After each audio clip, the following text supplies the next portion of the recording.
This and all the free content of Addressing Gettysburg is brought to you by our patrons over at patreon.com/addressinggettysburg. Become a patron today and help support the show while getting exclusive content made just for you. That's patreon.com/addressinggettysburg. And we thank you in advance. I do accept chocolates if you have. And welcome to These Things Could Talk. I've been doing this program, If These Things Could Talk, from the museum collection for many years.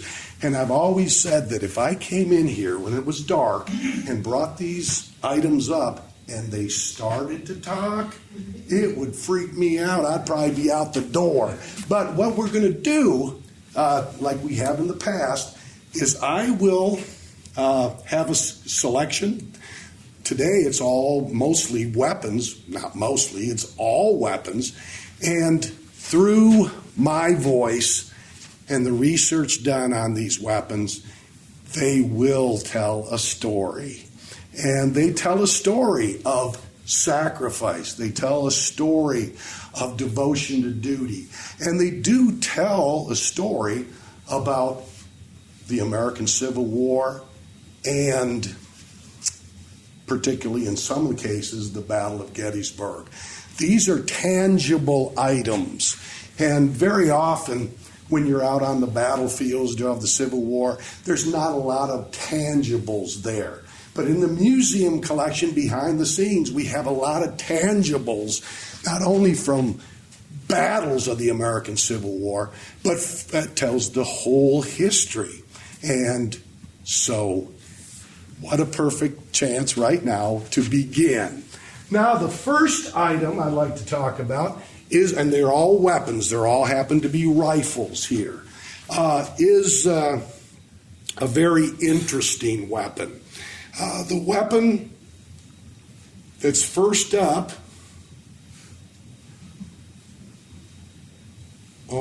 it helps holding it the right way.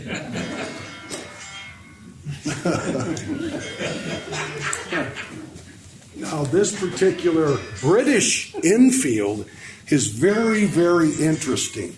Now, during the American Civil War, the British were probably the world's largest exporter of weapons. Of course, in the 20th century, it became the United States and then the Soviet Union.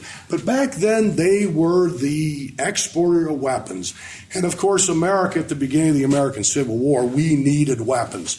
Springfield Arsenal, the arsenals at Harper's Ferry could not produce the amount of weapons, so we went overseas and bought them from the British. The most popular was the pattern 1853 British rifle. And according to some experts and some of the veterans that carried that British weapon, they thought in many cases, because of the sighting on the weapon, it was superior to our Springfield or Harper's Ferry rifled muskets. But the 53 pattern, well, this was right before the British involvement in the Crimean War. Now, the 53 pattern was a big, tall, rifled musket, three-bander. And the British, especially as they got into the Crimean War, found that big, long, three-banded 53 pattern British Enfield was very difficult, especially if you put a bayonet on it. It was very difficult for infantry soldiers. So, by 1856, they came up with a smaller version. They basically cut 6 inches off the barrel so an infantry soldier could wield it, especially with a bayonet, a lot easier and more efficiently. And they came up with the 56 pattern Enfield. Basically, folks, it's the model 1853 pattern, just shortened version. Often to referred as the short pattern rifle, the two-banded rifle was specifically for companies, for certain companies, rifle companies in the British Army, although eventually it was going to be adopted by the whole British Army. This was actually one of the weapons that was imported into the United States. It was fairly common in a lot of circles, particularly in the southern regiments. A lot of the Confederacy would take most anything the British would produce, and so the British would send a lot of these patterned two-bander. As you can see, it's a two-bander, the shortened version. And the one we have in our collection is a very unique weapon. Some of the sighting for the 56 pattern shortened rifle were taken from the 53 pattern. The sight, the rear sight, was exactly the same. It's granulated for sight, for windage, for distance. Unlike the Springfield, the American Springfield, that didn't have the markings on it that you could adjust. It was basically just a flip open sight. So a lot of people preferred that, especially with some of the more elite units like the Confederate Sharpshooters and so forth, whose job was to, fire long distance. That sightage for windage and elevation and distance was very much a game changer for a lot of men. Ours has a unique history because on the stock, as you can see, is Company A of the 10th Virginia Infantry. This pattern 1856 two-band infield rifle belonged to a soldier. We have no idea what his name was, but belonged to a soldier in the 10th Virginia. Now, the 10th Virginia was part of George Maryland Stewart's brigade, assigned to Allegheny Johnson's division of the 2nd Army Corps under Richard Ewell here at Gettysburg. You asked a little bit about Culp's Hill. This weapon was definitely here at the Battle of Gettysburg. It came out of the Rosensteel collection of provenance for the accepting it, and the 10th Virginia was very active. Stewart's brigade actually came up late on the morning of July 1st. Late in the evening of July 1st. And they went into battle that evening over by Culp's Hill. And they actually were very successful in capturing some breastworks from the Federal Army.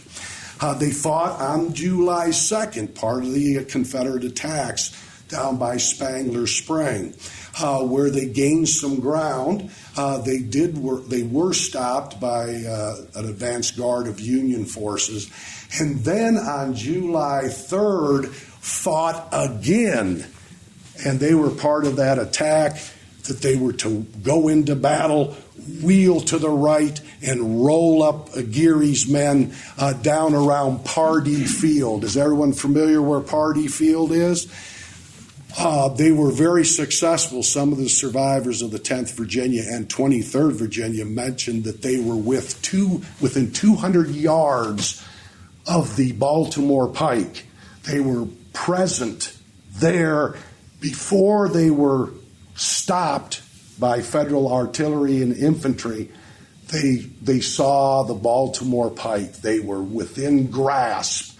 Many historians believe if they could have captured the main supply line for the Federal Army, or gave the commanders nervous, the Union Army commanders nervous, that the Battle of Gettysburg would have turned out a little different.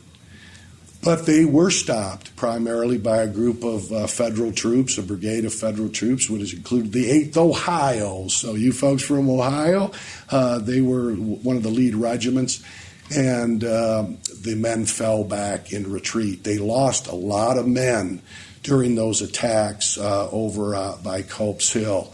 The 10th Virginia, Maryland Stewart's Brigade, there's records that Maryland Stewart himself, George Stewart, openly wept when he saw how much carnage was done to the men of the 1st North Carolina, the 1st Maryland, the 23rd and 10th Virginias of his brigade. The soldier that carried this, we have no idea. Chances are, because it was picked up on the battlefield, and of course the soldier is responsible for his weapon. It's his best friend, and something that he needs to maintain and control. The outcome of the soldier that carried this probably isn't very good. The chances are he was either killed, mortally wounded here at Gettysburg, for his rifle was left behind. Very unique. I always say, if weapons like this, especially with the identification marks, if they could talk, I wonder what it would tell about that soldier, where he came from. Where was he from? Virginia. He was in the 10th Virginia, but did he grow up in Virginia? What was his family like? Was he married? Did he have children? The background, if this particular weapon would tell a story about that individual, and of course, what happened to him? What was it a tragedy and so forth? And that's one thing that these weapons, especially these that are identified to a company or a regiment, imagine if it could talk. What we give voice to is just, the particulars of that company, of the 10th Virginia, what they did. But if we could have an insight into this individual soldier that carried that. But you know what? Like all the stories about soldiers on this battlefield, similar to other times and other battles, a lot of their stories go unknown. We have very little information, more than what the tangibles can present. So a lot of these individual soldiers, you've 51,000 casualties, the amount of weapons that were here, the artillery, the infantry, the cavalry, all the different branches, they each had an individual story to tell. And we keep that in mind as we tour the battlefield. Any questions about the 10th Virginia Pattern 1856 two-band Enfield rifle? Larry. As I hope everyone knows, the Enfields were not made at the Royal Small Arms Work at Enfield, England. The ones that were brought over for the Civil War, they were made by private manufacturers. Do you know which private manufacturer made this one? Yes.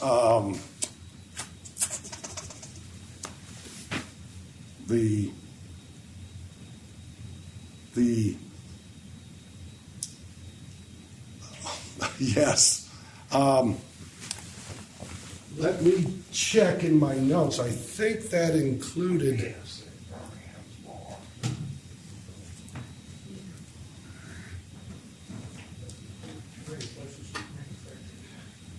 Well, it says here that the Confederate War Department control number was 1315 on the ramrod of this weapon. So it did go through the Confederate. The cartouche is inspection is JS for James Smiles, who was employed at the London Armory. Now, there was, I know that a few reproductions were made of both the Pattern 53 and the 56. And it's a company that the name escapes me now, Larry. I think that's where this one was particularly made. the name escapes me. I'll think of it probably before the end of the program, but I think that's where this was produced also. Any other comments? Left any inscription on there? Looks like it says song or something. Yes. That could be the name. It's S-O-R, I think, E-Y. Like story. That we did, I guess the museum, when they were accepted under the Rosensteels, did some record digging. I guess they didn't find any soldier of Company A by the name of Story. I asked that a few years ago. I had this weapon out years ago for one of the programs, and they couldn't get any information past that. So, but digging, you might be able to find Story, yeah, or Sorry.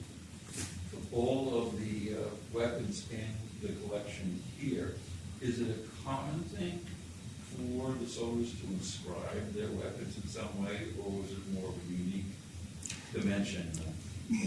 More unique. Probably most of the weapons you see are not inscribed with anything. Right. Yeah. Possibly that we could infer that the owner of this rifle had a real regard for his unit and for the weapon, Mm-hmm. that he wanted it to be known that this Mm-hmm. was his. He had an attachment to it that he didn't want his other comrades to lift it from him. A lot of soldiers did, put their names on different things, not so much to identify them out, to the barrel details if they're killed, but to keep their fellow soldiers from stealing their stuff, to be blunt. Names on backpacks, names written in uniforms and things like that. The young men, they're not thinking that, it's always the other guy that's going to get it. It's just that I want to keep my stuff that I've been accustomed to, and I do not want to, have somebody else take my stuff. So it could have been just as simple as that. It could have been he had an attachment to his particular rifle, and he really liked it, and he was so proud of, the company and that, he put, and the regiment in which he belonged. So that's why it's nice if they could just tell a little bit more, or of the information. Yes, sir. Were these pattern Enfields sold commercially before the war? No, I don't believe so. I believe just like the U.S. rifles, they were contracted through, like the Springfield Army, specifically for the Army. Now, after the war, of course, that's a different story. But yeah, these were military, grade weapons, and a lot of the different, like Larry was saying about the different private producers of the weapons, they would make similar weapons maybe for the public consumption. Okay, moving on to another interesting weapon. Now what happened here? I hit it too much. Let's go back. Okay. Christopher, what am I doing? What am I doing wrong here with this? The next weapon that we're going to talk about is a very, very interesting weapon. You've all heard about it. It doesn't tell the story of the Battle of Gettysburg, but it's a fascinating weapon. And of course, it's one of the weapons that I like to talk about that's not in our museum collection.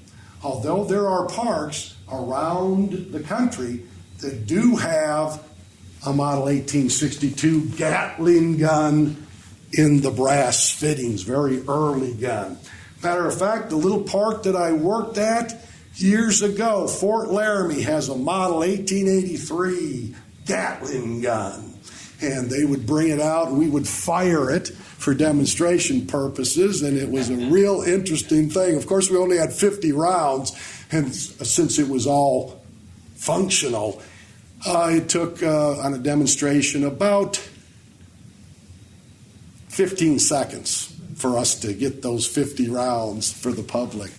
But the Gatling gun. Now, just a show of hands, how many people are familiar with the Gatling gun? Yes, yes. But a lot of people are not familiar with the federal proponents of the Gatling gun. Let me go back to the inventor of the gun.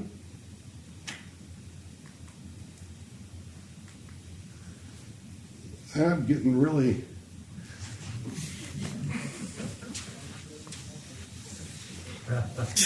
What did I... I'm sorry, folks. What did... The arrows. I tell you what, not just that he writes my evaluation, this guy has saved my bacon I don't know how many times. Thank you very much, Chris. I'll blame it on the white glove. How's that? Richard Gatling. Richard Gatling actually was an inventor. He was born in North Carolina, and he prided himself as an inventor. He invented such things as the steam screw propeller. Well, he wanted to go for a patent to the patent office, but found John Erickson a few years before had patented it.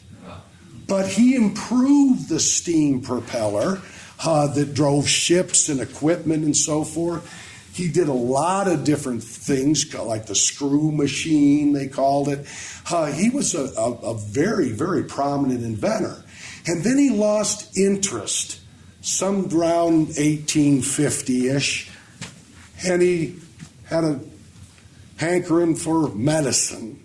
So he went to, in Ohio, he went to a medical school and became a doctor, a medical doctor. Didn't practice a day of medicine because his heart was still in invention.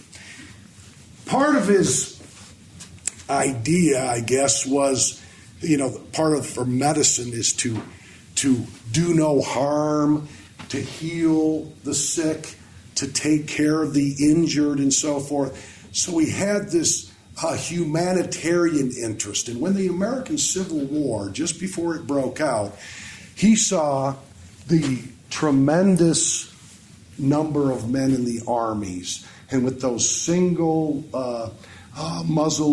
shot muzzle loading weapons, and those masses of troops firing volleys, and the muzzle loading artillery that now had reached into the modern age with explosive shell and rifled artillery pieces. He thought that if he could come up with an invention that could limit the amount of troops that a nation would field, that the number of casualties would be cut down and the suffering would cut down. And so he tinkered with the idea and came up in 1860 with this Gatling gun. It was a revolving gun designed to spew about 200 rounds a minute. And it could therefore take the place, as one Union Army officer, a proponent of the Gatling gun, that one Gatling gun, 200 rounds a minute, would take the place of an entire 1,000-man regiment. Gatling thought if you could replace a 1,000-man regiment, and the Army would adopt these Gatling guns, he named after himself appropriately, that the number of casualties would go down. Armies would not suffer, and it was part of his humanitarian effort. The Army, however, had a different take on it. The Army did not view the Gatling gun as an offensive weapon.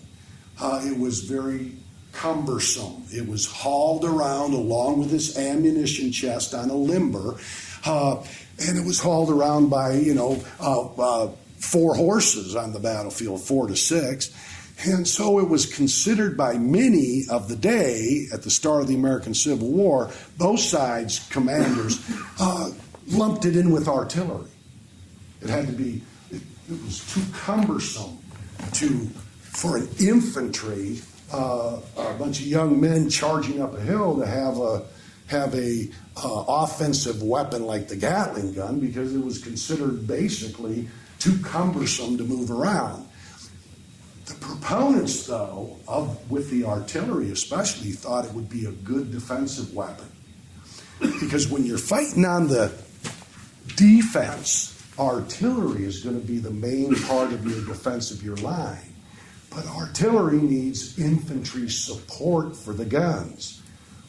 You can have a 1 Gatling gun or a battery of 4 Gatling guns. They could take the place of a whole brigade, 4,000 troops defending your guns.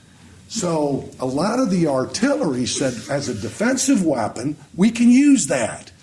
That will take the place of all those infantry soldiers that are always getting involved in our cannons, running through our lines, disrupting our communications among our batteries. We can just set the Gatling guns up. That would be a good defense. Of course, the Army never really truly took a close look at the Gatling gun. Number one, it didn't provide a lot of offensive capabilities. It was too cumbersome. Infantry troops were plentiful, and many of them, served on the defense to support the artillery when they're fighting on the defense. And the gun was very expensive, and the ammunition was also very expensive because it was very difficult to manufacture, typically of the day. Little bit about the weapon here. It was based on the internal design of a seed planting machine, basically one of the previous inventions of Richard Gatling, where he had kind of a revolving tree or a seed planter for corn and wheat and so forth. And he adapted this gun to kind of like with revolving barrels, you know the story, and it took a paper cartridge.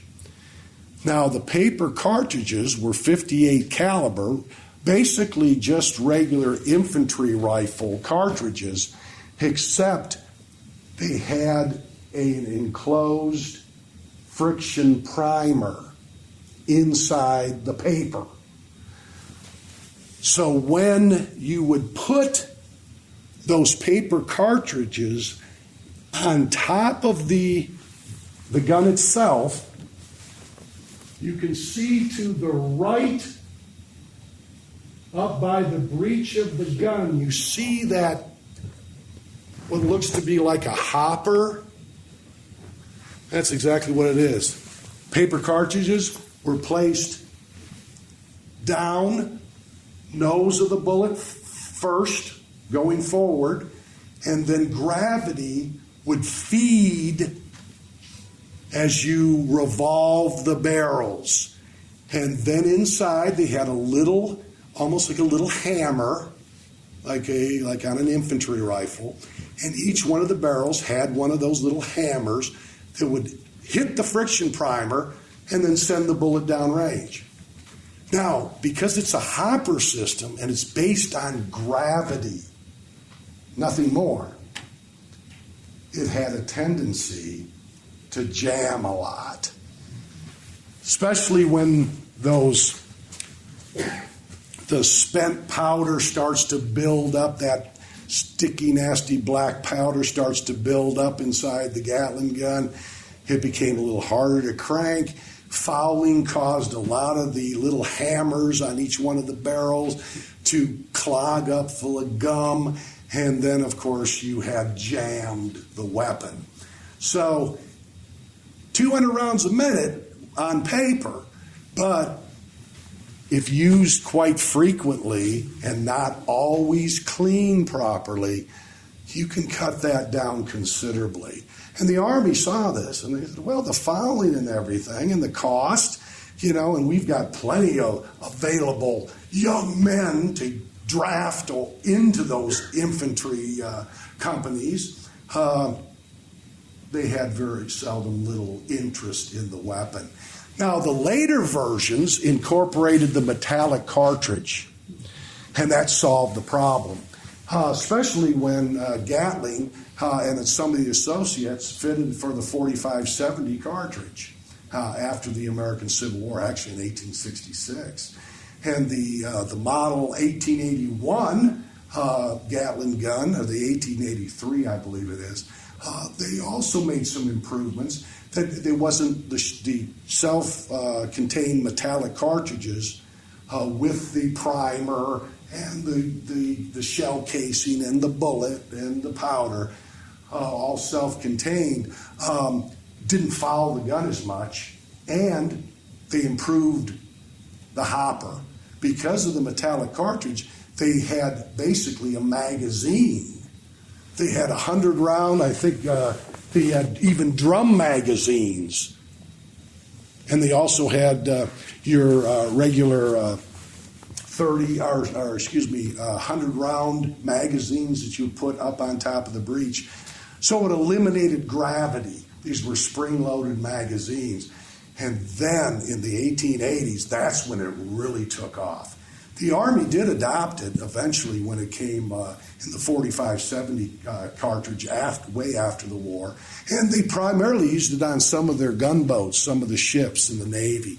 It was a very effective weapon for naval purposes. But the Army still didn't really, it was still a defensive weapon. It still was too cumbersome to move around.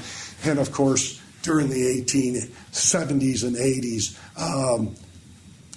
we were at peace, except with the warring tribes out west, which, if you know how the Cheyenne and the Apache and the Comanche fight battles, a Gatling gun, they're never going to stay static enough to be affected much by a Gatling gun. The proponents during the Civil War of the Gatling gun are these two gentlemen right here. Of course, Benjamin Butler, at his own expense, he paid for it himself, 6 Gatling guns down in New Orleans when he occupied that city. He felt that, they would take the place of, each gun would take the place of a whole regiment of men. He's going to buy the ammunition, he's going to buy the paper cartridges, and he's going to use them. But they weren't used very much at all, I think. I don't remember Benjamin Butler ever really shooting these guns. They were manned, but I don't recall him ever having to use one. However, they were used in the trenches at Petersburg by the Federal Army, sparingly, but of course that late in the war, and of course needing men, and draft came in 63, and they're losing a lot of men on the battlefield, and they were basically trench warfare. They're fairly static. You don't have to move them around. The Federal Army did use them at Petersburg. Not to any great extent, but they were firing shots of anger. The Navy, though, purchased a number of them. David Porter found that those Gatling guns put on a naval carriage, basically a standing carriage, would be wonderful for sweeping the banks of the river. Even opposing ships coming down the river would be intimidated by that much firepower. Since the Navy very rarely had 1,000-man infantry units on board their ships, it's just not feasible. This, for the Navy, was a boon. This was a great thing. So Porter was a very much proponent of putting those on his gunboats up and down the Mississippi River. It is considered the first machine gun, a rapid-firing weapon. Matter of fact, the Gatling gun served, especially in the 1880s when they solved the problem with the metallic cartridges and had the loading system.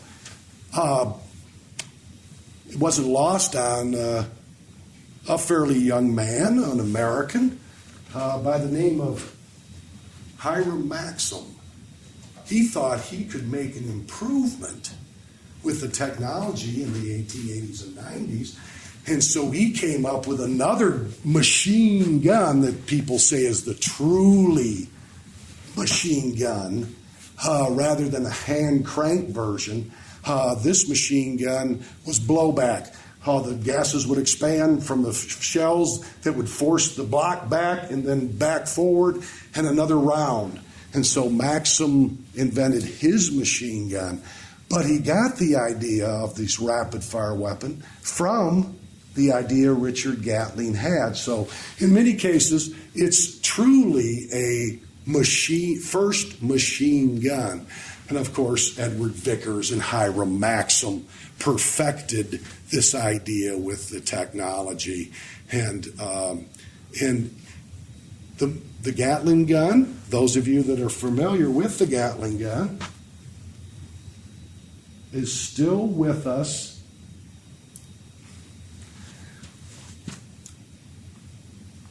Still with us today.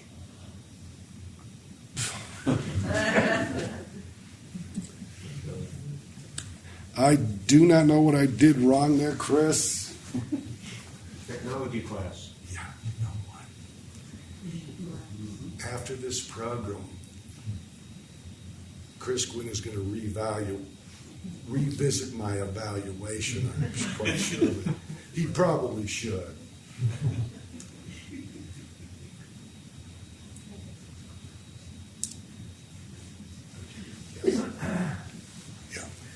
We'll get to Christopher Spencer in just a second.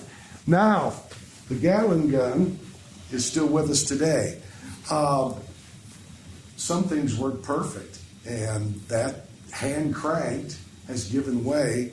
Right after World War II, the Americans started to develop, based on that, revolving barrels of Richard Gatling's Gatling gun, and they came up with a electronically fed version that's still with us today, the model 61 Vulcan. You know that gun? Yeah. On those airships in Vietnam? Yeah. 6,000 rounds a minute. And if those revolving barrels, if one of the cartridges, which was 20 millimeter, so it's a big shell, almost like an aircraft shell, if one of them failed to discharge, that revolving system electronically would just spit it right out. So there was no jamming of the gun. 6,000 rounds a minute. Still being used today. It was used on a lot of the helicopter gunships in the Persian Gulf. And it's still being used today. That you still cannot, the Army could not get away from that revolving barrel design of Richard Gatling. It was truly a game changer and still with us today. The next weapon I like to talk, obviously we don't have a Gatling gun with us, but we do have a number of the Spencer. Now the Spencer rifle, and we have a few sitting here, was not such a revolutionary design like the Gatling gun, but it was more of an evolutionary design.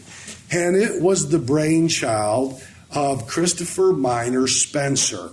Now, Christopher Miner Spencer, in his early years, was employed by the Colt Manufacturing Company. He was one of their arms builders and so forth. And so he tinkered a lot around firearms. In the late 1850s, he thought that with the introduction now of some of the metallic cartridge weapons, that he could invent a truly practical repeating rifle at what he thought at the time a very practical cost, a very low cost that could replace some of these muzzle-loading weapons. So he came up with the design and invested a lot of his hard-earned money into that design and came up with what he called the Model 1860 Spencer Repeating Rifle. Now, the rifle version is on the top, as you can see. It's the longer barreled, three-band, typical long rifle. Underneath is the carbine version, the shorter 22-inch barrel. And it's got a single barrel band here holding it. In 1862, the Army, the U.S. Army was very reluctant to adopt a lot of these newfangled weapons. Primarily, cost was involved, but they had the tried and true old muzzle-loading weapons that a soldier was trained in a 9-count to fire. They were consistent, they were very well produced, and the soldiers were trained on them. So any type of weapon that had a self-contained metallic cartridge, not that paper cartridge you'd rip off with your teeth, and it fired multiple rounds, the Army would say, well, you know, that would be kind of a waste of ammunition because we train our soldiers in a 9-count, ready, aim, fire, and they fire in big volleys. That's how you get things done. What would a soldier do with a 7-shot repeater? He would just waste the ammunition. The Spencer in 1860 cost the government, as Spencer himself named the price, was about $53 per weapon. Now you figure the government at cost was buying Springfield weapons, or not buying them, but issuing Springfield weapons at a cost of $12 to the government. $40 more for a weapon that most of the ammunition is even more expensive than the weapon that the soldiers are not going to take aim or any pride in marksmanship. They're just going to just fire up all their shells, and we're at a loss. So the Army stayed away from these weapons. B. Tyler Henry's 1863 Henry rifle, 16-shot repeater, 44-40 caliber, or 44 caliber, 40 grains of black powder. Yeah, it was a 16-shot repeater, but the government said, we're not going to adopt it. We got the tried and true Springfield rifle muskets. It's a sturdy, great infantry rifle. When soldiers are trained to load in a 9-count, 16 shots, what are the soldiers going to do? They're going to shoot away all that ammunition. Plus, it's 44 caliber, puny little bullet.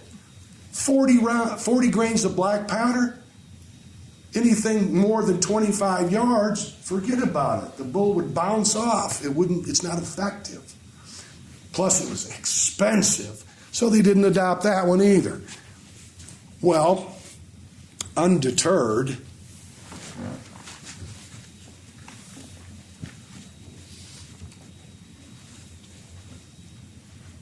Spencer, who was also a good promoter, he must have learned that from Samuel Colt, he decided that he would and only him could promote his new Spencer rifle to the government. He wanted the government to buy these weapons for the soldiers. Up until 1862, there was very little interest. A few state governors that he convinced would buy a handful of his weapons. But in order for him to really exist as a company, he needed government contracts, federal government contracts, just not state contracts. And I'm looking for the quote that he said when he took his Spencer repeating rifle with a handful of rounds, metallic cartridges, to visit Abraham Lincoln to give him the government contract. Now, this is not a technical difficulty as much as it is trying to find it in my notes. Like I said, he was quite a salesman. And of course, the survival of his Spencer Repeating Arms Company out of Boston, Massachusetts, basically relied on a government contract. According to Christopher Spencer himself, he says, and I quote, "On the 18th of August, 1863, I arrived at the White House with my rifle in hand and was immediately ushered into the executive's room. I found the president alone. With a brief introduction, I took the rifle from its case and presented it to him. Looking it over carefully and handling it as one familiar with firearms, he requested me to take it apart to show me the inwardness of the thing." Kind of Abraham Lincoln ease there. It was soon dissected, laid on the table before him.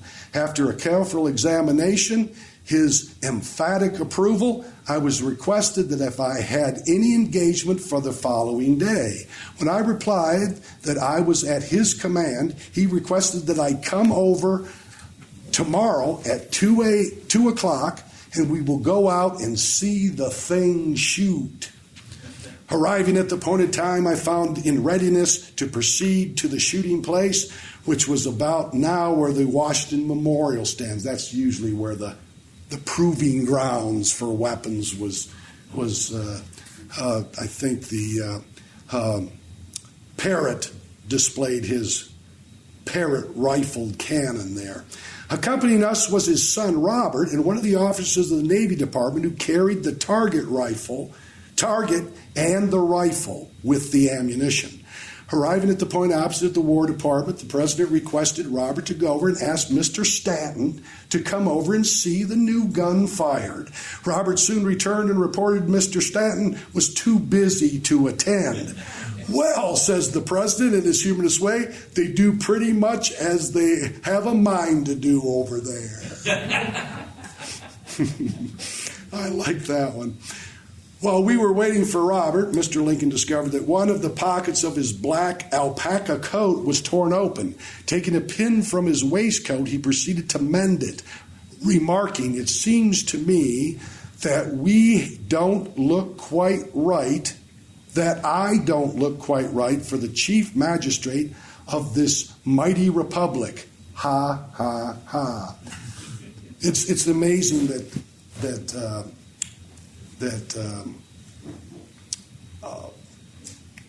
Christopher Spencer observed this. He was excited to get his gun fired and get government contracts, but he did have the opportunity to take note of this. Arriving at the shooting ground, Mr. Lincoln, looking down the field, said, "Well, it's pretty far out there," and then the demonstration commenced. At the final firing of the weapon, President Lincoln himself said it would be a marvelous thing to have in the hands of our troops, and ordered government contracts. That was 1862, but the weapon did not get into the hands of the soldiers until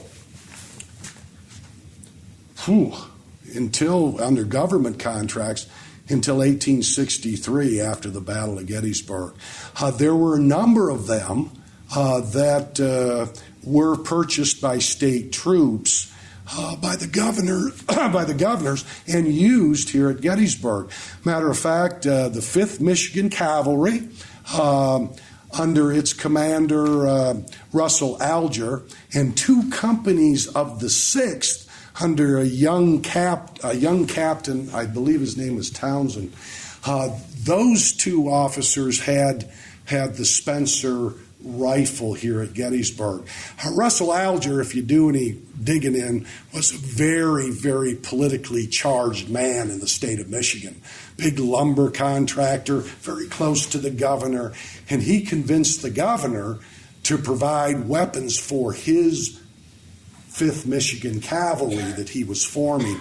So, of course, the governor spent state of Michigan funds for Russell Alger, and Russell Alger's friend of his in the lumber business was this young captain of 2 companies of the 6th Michigan. So those 2 companies also received the Spencer repeating rifle. And I'm not quite sure how much of those self-contained cartridges, but they were very effective at the Battle of Gettysburg out on East Cavalry Field. So effective, the firepower laid down by the 5th Michigan Cavalry and the 2 companies of the 6th that went in towards the Rummel Farm drove the Confederates from the field. But a problem with the rapid repeater, where you could fire anywhere from 15 to 20 rounds per minute, you saw through a lot of ammunition. And that's exactly what happened to the members of the 5th and those 2 companies of the 6th. They were running out of ammunition. And when the Confederate cavalry figured it out that they were running low of ammunition, they sent in a mounted force that drove the 5th and those 2 companies of the 6th off the field. But they were very effective in the hands of the soldiers. And it was demonstrated here at Gettysburg. There is a long, one of those old wives' tales, that the legends of Gettysburg, that on the first day of battle, what held the Confederates back, the infantry, was John Buford's cavalry. We've all heard that. And then they say, outnumbered, the reason why they held them back is because every man of his division was armed with the Spencer carbine. Down at the bottom of the photograph up there. Now, how many people have heard about the Spencer repeater on the first day of the Battle of Gettysburg? As Larry and I have discussed in the past, that's all it is. It's just a legend. People have heard of Spencers being used on the 3rd day of battle by the 5th Michigan and the 2 companies of the 6th. And so they just thought, well, federal soldiers are federal soldiers. They must have been issuing those to the Buford's cavalry in large numbers, and that is what kept the Confederate infantry at bay in order for the infantry, John Reynolds' infantry, the 1st Division, to come up and set up a defense. But no, as far as I realized at the time, I believe most of Buford's men were typically armed with the cavalry carbines of the day.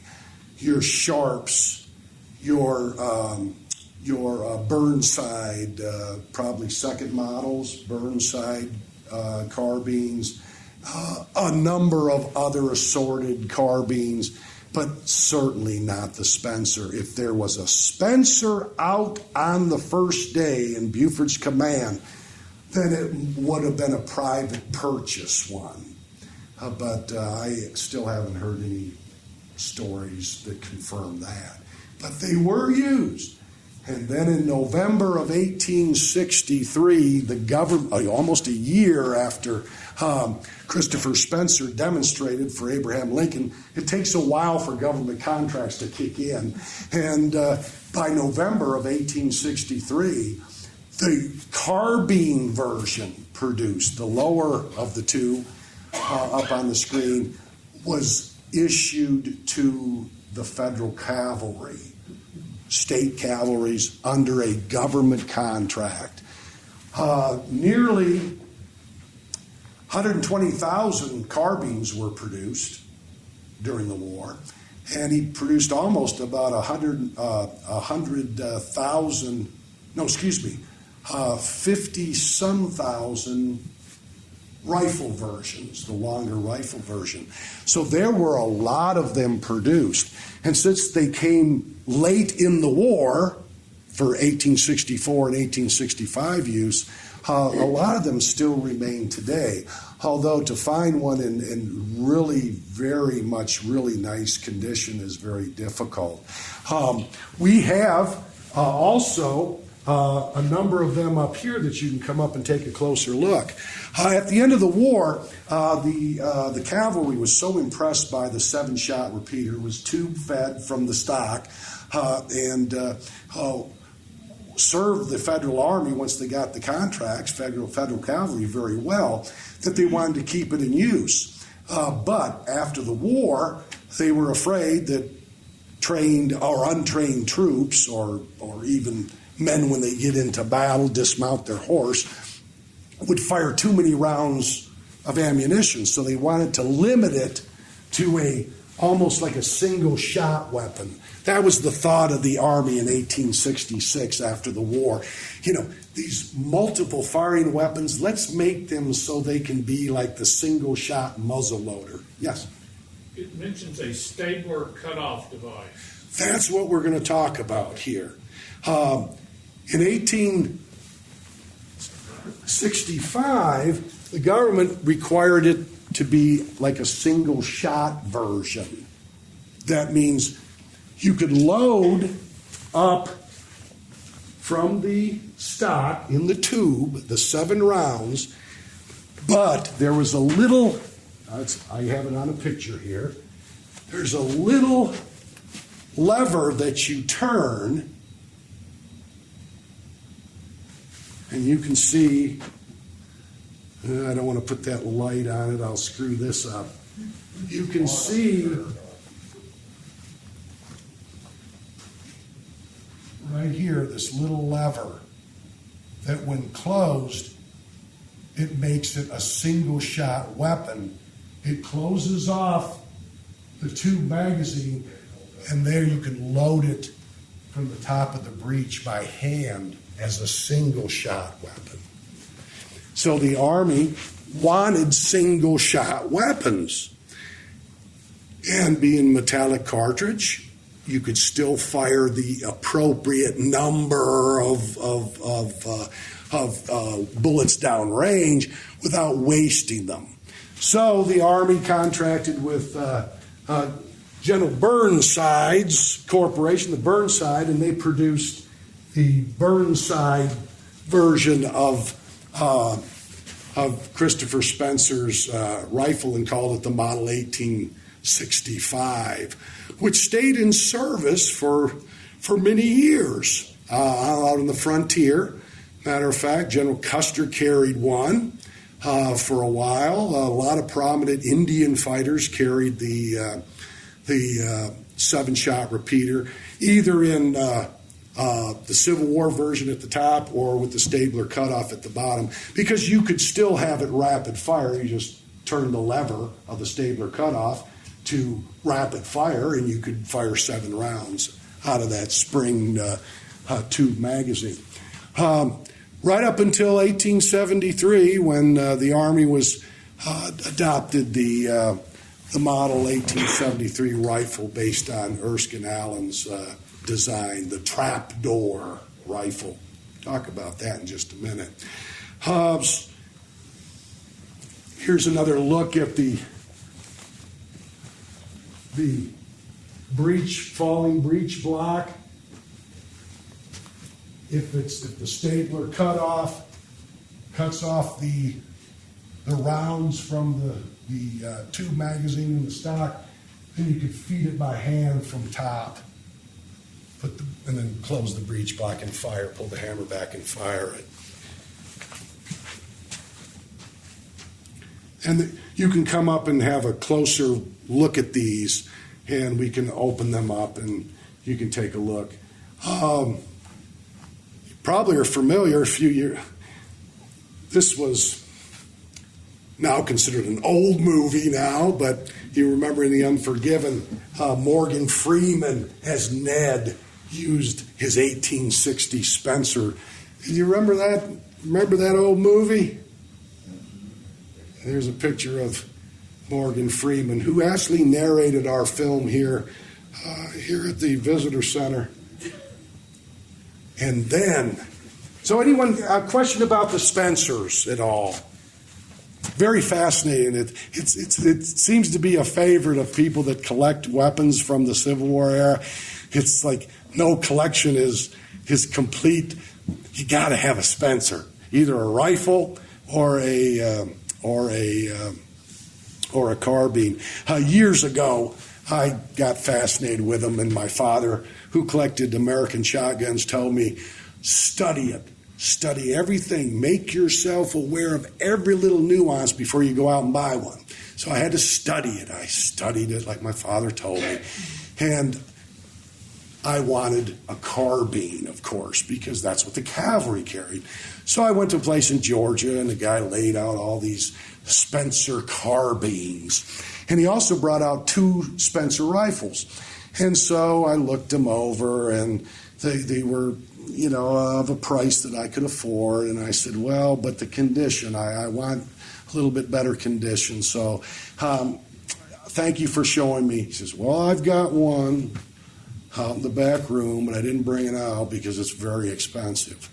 It's about twice the amount I want for the ones that I had showed you because of the condition. And I said, well, I'll take a look at it. So I looked at it, and it was low serial number, very low serial number, in the double digits. And it was beautiful. The case hardening on just beautiful. Still there. And I asked him how much he wanted, and we went back and forth. Took a little bit off the price, not much, and so I bought it. And I laid it away and spent like a year paying for it, but back then. And then I started thinking, he had 2 beautiful rifles. The longer version. I probably should have bought one of those instead of a carbine. But, that's buyer's remorse and things, so we don't think about it much. But, yeah, they're quite a collectible item. And there's a lot of them, particularly you find the 1865, because with that stabler cutoff, it was just, more common to find them. They used them hard after the war, the 1860s. Any questions about the Spencer? Yes. In the book on Critical Decisions on Tullahoma, they mentioned Wilder at Hoover's Gap. Yes. And how that was the first time they used the point defense instead of a linear defense, and how they shredded the Confederates with those things. Spencer That rifles. didn't make an impression on the higher ups. No, small action. And again, he did it at Chickamauga. Yeah. Small group action, expensive. The war's going to be fought and won with the muzzle loader in the hands of a lot of these young men. Yeah, money, a lot of things. And Wilson does it with his, at the very end of the war, going to Selma. Yeah, like I said, especially starting in the spring of '64 when they were, when the Spencer carbines were getting out in the hands of the Federal cavalry. I don't know what percentage by 1865 and the end of the war, what percentage of cavalrymen and Federal cavalrymen had a Spencer and the ammunition, but it was quite high. Do you know, Larry, off the top of your head? Yeah, those are records you'd have to look up, but I know that they were replacing your Burnside's was a good weapon. The third and fourth model improvements, but they were replacing by then almost all the Sharps, a lot of the Burnside second models, all the other various and assorted Peabodys, Maynards, all the different other cavalry carbines, and standardizing on the Spencer. So Spencer did make a lot of money with those government contracts, and most, your average cavalryman in most, by the end of the war, and most of the units carried a Spencer. And it was used in a lot of battles. That's where they always talk about the you've heard the old adage that the Confederates applied, they said, to the Henry rifle, the gun that the Yankees would load on Sunday and fire all week.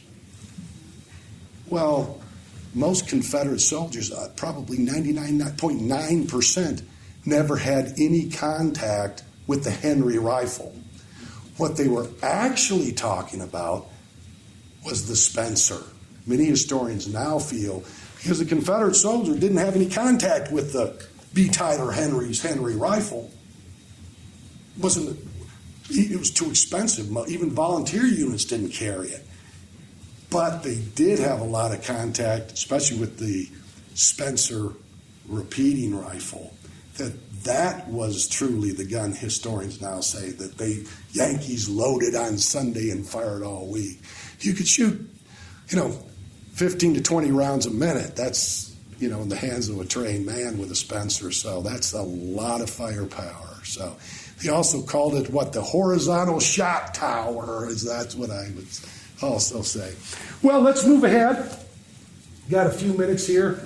Don't want to keep you folks, with my digressing into all these weird stories. The Springfield, 1865 and 1866. Weapon technology keeps moving right along, and no exception here. During war, new things are brought out. Men invent new ways of killing one another more effectively. And so, of course, weapon technology increases and so forth. By the end of the war, your standard infantry rifle was still your Springfield model of 61 or, patterns of 63 that were muzzle loading. You tore the cartridge. And pour down the barrel, fire 3 shots per minute. But by the end of the war, the new technology was starting to creep into the Army. They've said, we got to prepare for the future. And some of these old paper cartridges, men shoulder to shoulder with 3 rounds per minute, we can improve on that. So they start experimenting and putting the call out for people to come up with a new form of weapon. Now, the Army was kind of cheap. They wanted some of these inventors to stick with the old Springfield. So adopt the old Springfield muzzleloader to your new technology that you're coming up with. So there was a number of things people did. There were weapons where they cut the barrel. They put in different type of breech blocks. Men were coming up with taking the Springfield rifle, the 1861 pattern rifle, and trying to replicate Remington's rolling block. A bunch of people came up with, including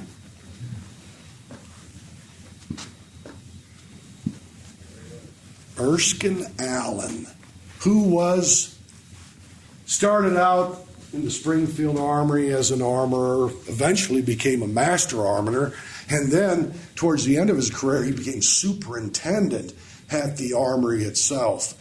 Erskine Allen, he came up with a conversion for those old muzzle loaders that seemed to be the answer, and in fact became the answer. He converted over 5,000 for Army to test right at the end of the Civil War. A few years later, he had cut the breech out of the barrel and introduced his hinged design based on the metallic cartridge of the day. Now, it was a 50 caliber, big 50 caliber self-contained cartridge, and his design, when incorporated into those old muskets, converted them, seemed to operate flawlessly. The actual mechanism, as you can see here, of one of these drawings, it opened up the breech with a hinged, like a trap door. So they called it the trap door design.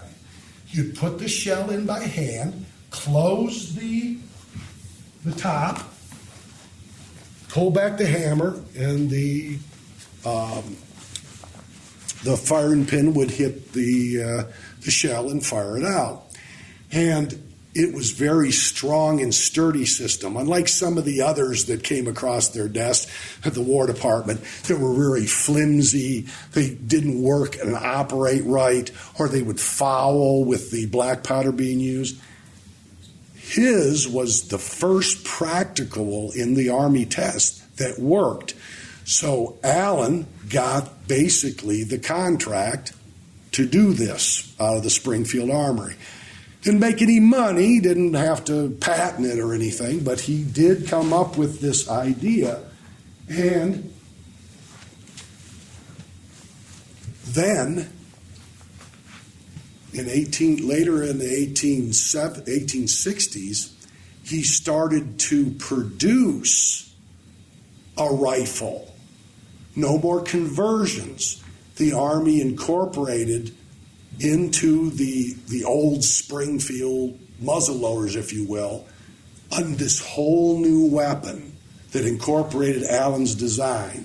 We have one right here that I will pick up. Well, I guess I won't. You can come up and take a look at it. It sits right here. I lost my gloves. But using the self-contained metal cartridge. But they felt that streamlining the cartridge, lowering its caliber might be a better idea. You don't need a big 50 caliber bullet go down range. So they cut it down to a 45 caliber bullet. And they backed it up in that self-contained metal cartridge with 70 grains of black powder. Hence the name 4570. They also produced this model of Allen's conversion in a cavalry carbine.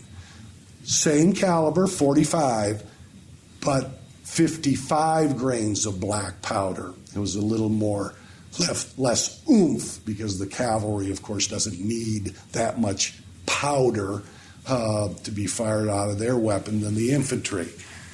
And in 1873, it was adopted by the U.S. Army. It was a very, very reliable weapon, single-shot weapon. This is how the trap door actually works. Load those cartridges in by hand. And the Army was very pleased because it had a range that far outdistanced those muzzle loaders. Self-contained cartridge, and being 45 caliber, it had less of a kickback for the soldiers, and its range was far, far outdistanced the old Springfields. Because they knew, the Army figured, We are going into battle with a modern, self-contained, single-shot weapon. We don't want the soldiers to waste their ammunition. We want to have them take aim shots. About the same time as when the Army started training their soldiers in marksmanship. Part of your entering the Army was you were to fire at targets. Up to that point, they didn't do that. So armed, trained soldiers, armed with a single-shot weapon that could reach out and touch someone at a farther distance, was exactly what the Army needed, because their primary opponent throughout the 1870s and 80s up until the early parts of the 1890s was subduing the native tribes.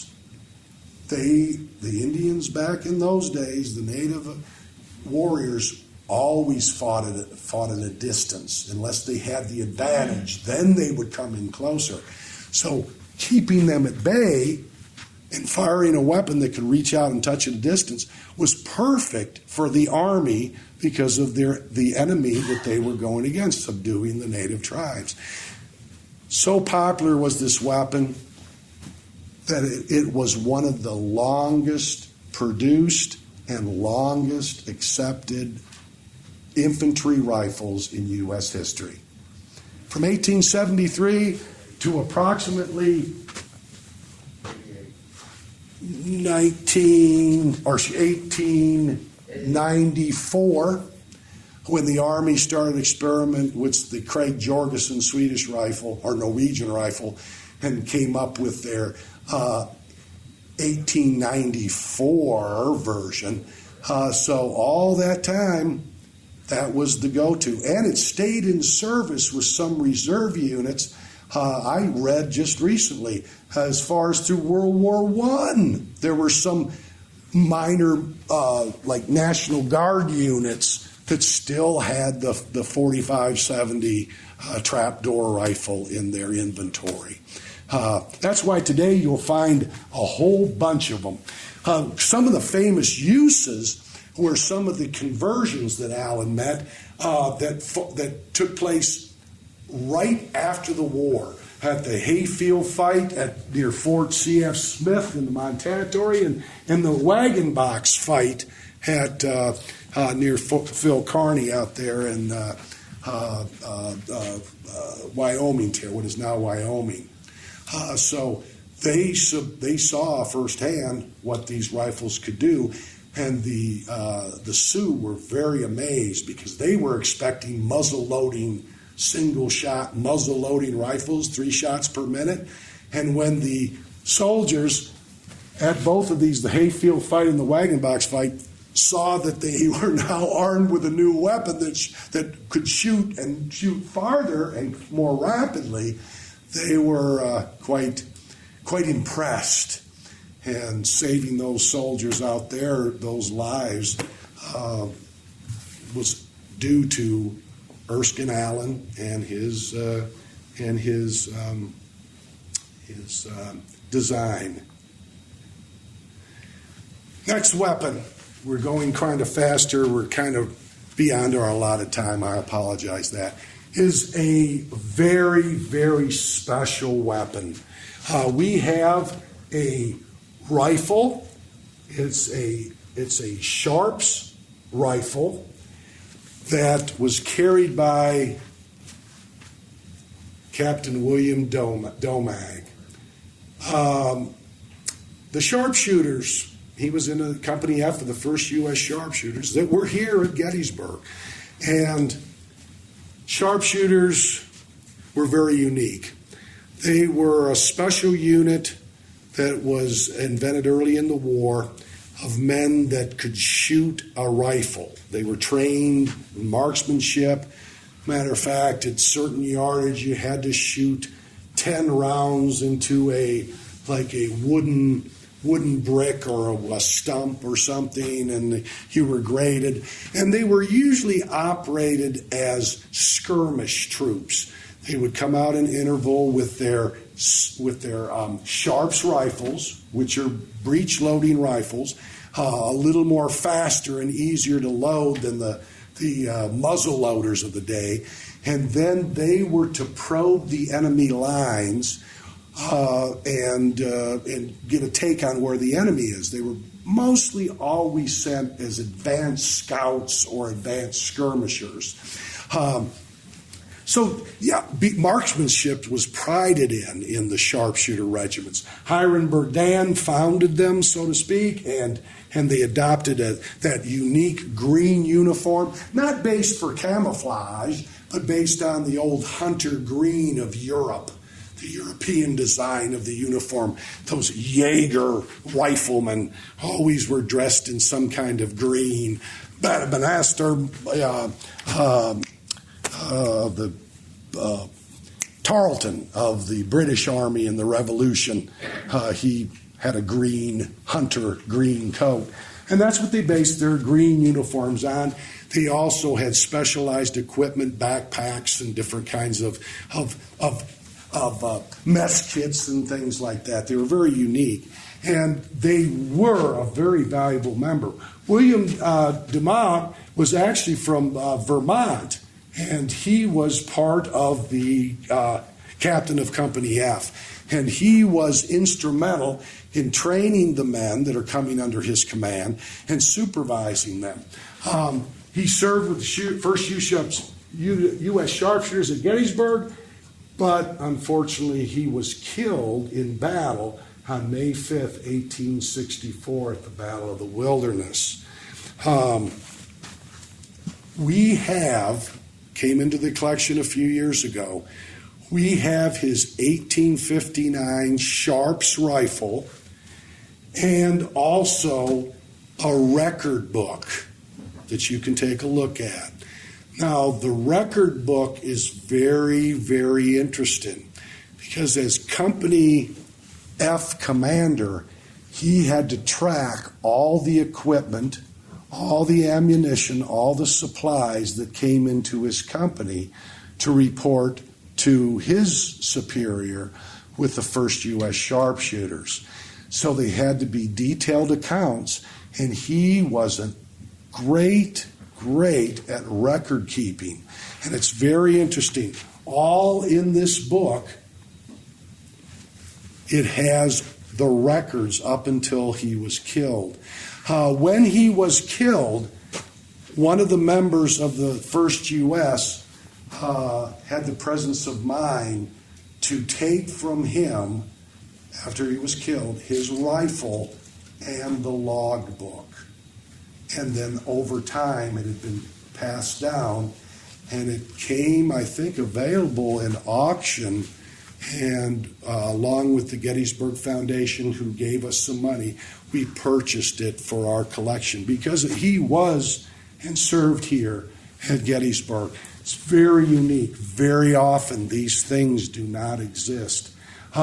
It's one of those invaluable things, especially, the log book. And if you look through it, once I find my gloves, once you look through it, you'll see beautiful handwriting, and it's all legible. And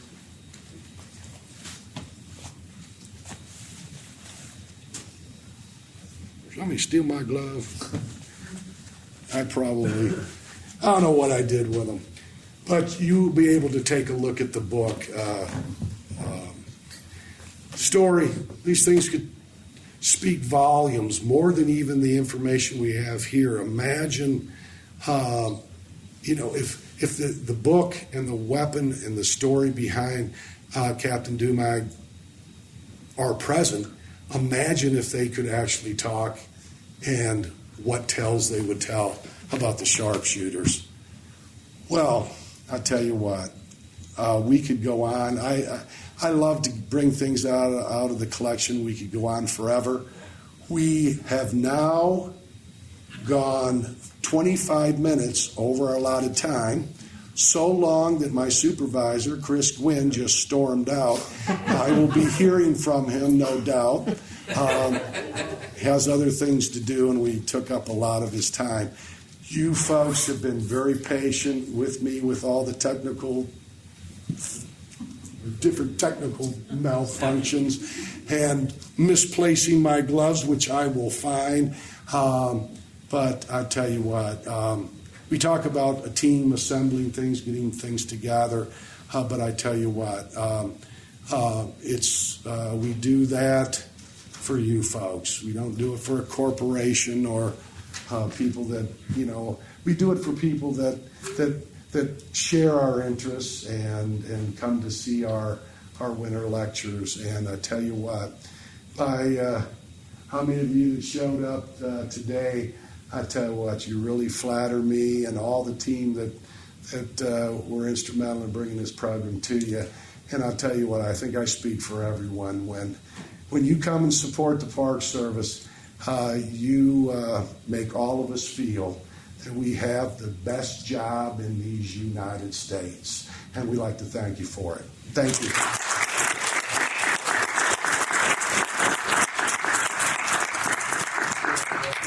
Okay, now. Your gloves are under your notes. So if you go back behind the desk,